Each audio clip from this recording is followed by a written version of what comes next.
Rasulullah bertanya, siapa wanita yang paling bagus? Wanita yang paling bagus.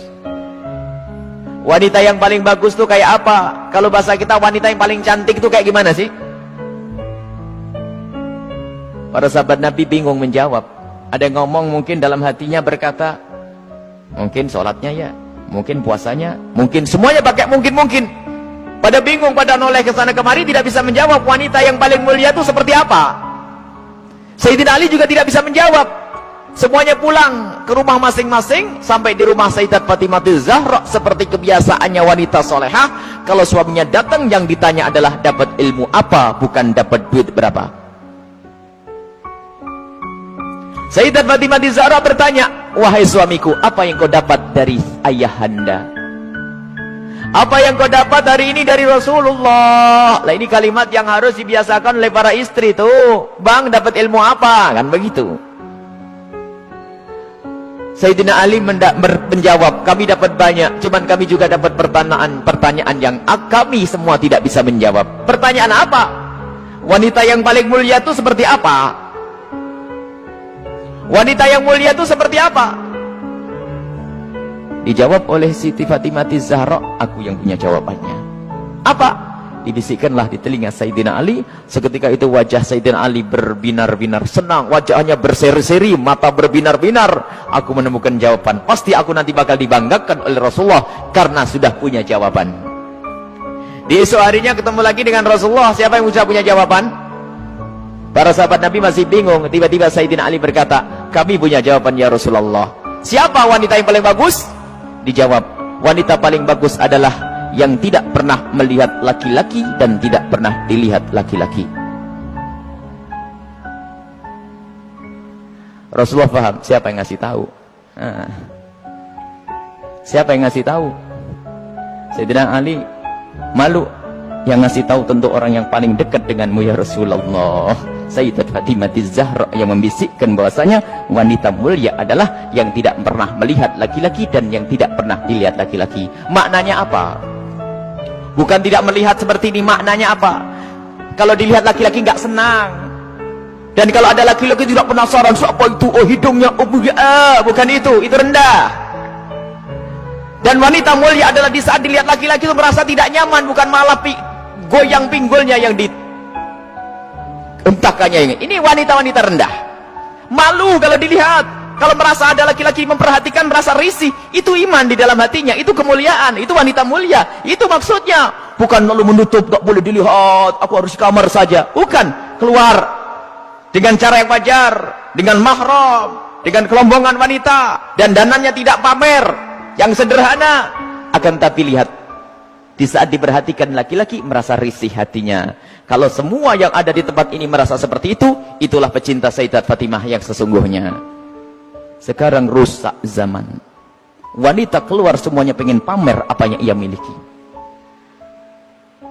Sudah begitu ngaku, aku pengikut Rasulullah, aku sering hadir marhabanan maulid Nabi, ribuan manusia yang datang, aku insya Allah dapat syafaatnya Rasulullah. Tapi nggak nyambung dengan Sayyidat Fatimah Zahra. Jadi kita harus berusaha untuk menjadikan diri para wanita-wanita ini merasa tidak nyaman, tidak senang kalau tubuhnya diperhatikan oleh kaum pria. Ini iman, itu kemuliaan. Jadi tidak nyaman. Dan itu ada sifat-sifat semacam ini. Ada merasa risih. Ada yang Masya Allah kalau sudah diperhatikan merasa, waduh wajahnya mulai putih, kuning, hijau tuh.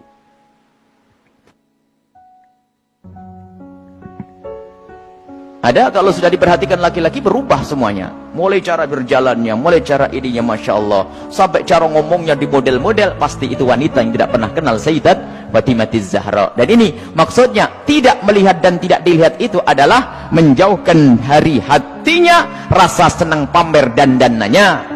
Sampai suara pun dijaga. Suara dijaga Sayyidat Fatimah Zahra, suara dijaga, dan rasa malunya sangat tinggi Sayyidat Fatimah Zahra. Sangat malu, pemalu beliau itu. Pernah suatu ketika berada di teras rumah, bukan di teras, karena rumah jangan dianggap kayak rumah kita. Sebab rumah Rasulullah dengan Sayyidat Fatimah Zahra kalau digambarkan, kalau Masjid Nabawi ini segede ini dulu tuh. Masjid Nabawi kurang lebihnya seperti ini, seperti Masjid Taqwa ini sebelum dikembangkan. Jadi rumah Rasulullah itu Rumah Sayyidat Fatimah Zahra ada 5x5 di situ. Seberangnya ada rumahnya Sayyidi Aisyah, di belakangnya ada rumahnya Sayyidah Saudah. Kemudian nanti istri Rasulullah yang lainnya ada dijajar begitu. Jangan dianggap rumahnya di kampung sana, di kota sini, bukan. Jadi rumahnya hanya kecil-kecil begitu. Sehingga ada fitnah yang pernah disebar bahwasanya Siti Fatimah Zahra pernah ditendang Sayyidina Umar bin Khattab. Ini kan fitnah pada Sayyidina Umar. Memangnya nggak ada yang denger yang lainnya. Kecil begini, kalau sampai Siti Fatimah sampai jerit-jerit nangis pasti kedengaran. Ada ya sekelompok orang yang berdusta mengatakan Siti Fatimah Zahra meninggal karena dipukul oleh Sayyidina Umar bin Khattab, perutnya sampai keluar. Ini lucu cerita ini. Dipikir rumahnya itu di kampung sana ya, kampung sini, bukan. Itu loh rumah Siti Fatimah. Kalau ada di sekitar masjid ini, mepet. 5x5, 4x3, rumahnya itu rumah dipikir rumah kayak apa begitu, bukan. Jadi rumah Rasulullah dan semua keluarganya itu kalau dikumpulkan hanya 200 meter. Allah. Dan sangat sederhana. Lah itulah, suatu ketika Sayyidat Fatimah Zahra berada di depan kamar, di depan rumah bersama Asma binti Umais. Asma binti Umais itu adalah bekas istrinya Ja'far At-Tayyar. Di saat itu ada jenazah yang lewat. Dan di saat ada jenazah yang lewat, tiba-tiba Siti Fatimah menangis. Dan menangisnya nggak kira-kira. Sampai Asma ketakutan. Kenapa wahai binti Rasulillah, wahai putri Rasulullah, engkau menangis seperti itu? Ada apa? Kenapa engkau menangis? Baru setelah reda bisa menjawab, aku menangis, aku nanti pasti akan mati. Tentu engkau akan mati. Engkau akan mati. Bukan masalah kematian, tetapi aku tidak ingin nanti seperti itu. Kenapa dia? Lihat, semua orang yang meninggal akan diperlakukan seperti itu, dibungkus dengan kain kafan, lalu diangkat di kepalanya manusia, lekuk-lekuk tubuhnya terlihat. Alangkah malunya aku nanti jika aku mati, lalu diangkat di atas kepala manusia, lalu lekuk-lekuk tubuhku terlihat. Oh, mikir lekuk tubuhnya. Subhanallah. Setelah mati itu yang digambarkan, bukan waktu hidup. Ini ngaku pecinta Fatimah Zahra, ngaku pecinta Sayyidat Fatimah Zahra, tidak pernah merasa risih lekuk tubuhnya dilihat orang. Jadi Siti Fatimah Zahra itu merasa malu kalau nanti dilihat setelah meninggal. Lalu Asma bercerita, wahai Fatimah, waktu aku di Habasyah, aku melihat ada orang itu, kalau ada orang meninggal, itu dibuatkan satu kotak. Kemudian mayat dimasukkan ke dalam kotak, kemudian ditutup pelepah korma, sehingga tidak kelihatan itu. Kalau bahasa kita keranda.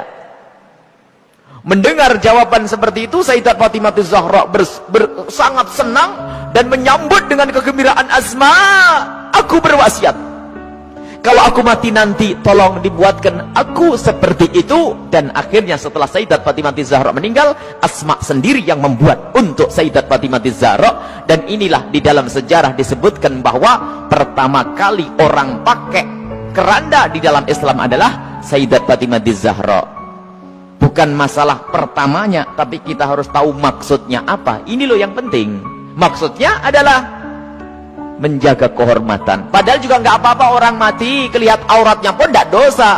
Orang meninggal tidak ditanya lagi oleh Allah, akan tapi rasa malunya Sayyidat Fatimah Zahra sampai menghantarkan beliau untuk berwasiat kalau meninggal nanti agar dibuatkan yang demikian ini. Dan termasuk wasiat yang lainnya apa? Agar dikubur di malam hari.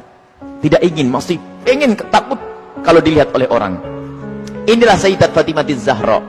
Jadi rasa malunya luar biasa. Dan ini pendidikan dari Rasulullah SAW. Memang kita harus banyak mencontoh beliau. Rasa malu ini mahal. Kalau sudah malu ini dicabut dari seseorang, maka semuanya akan dilakukan dari keharaman.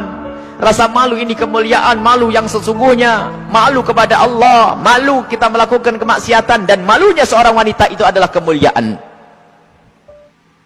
Siti Fatimah adalah suri toladannya. Subhanallah.